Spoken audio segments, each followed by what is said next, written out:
अनुमति मिल चुकी है हमारे गार्जियन की। ये गाना आप सभी के लिए पहले, ठीक है? प्लीज आप लोग ऑडियंस के सामने से हट जाइए प्लीज।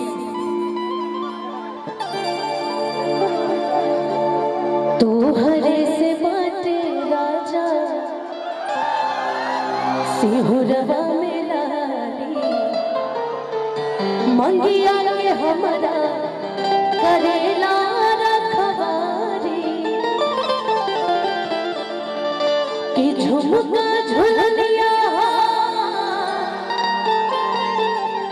हसुलीन झुलिया चाहे कजरा के धार तोहर एक मुस्कान हमर सोया श्रृंगार राजा सोरहो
आप लोग के लिए गाए थे है ना कि तोहरे से बाटे राजा। बढ़ा दीजिए थोड़ा सा। मैं चाहूंगी जो भी मॉडल्स आई हैं वो लोग भी मंच पे आ जाए। सिंहोरवा में लाली मंगिया के हमरा करेला रखवारी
आप लोग आगे आ जाइए।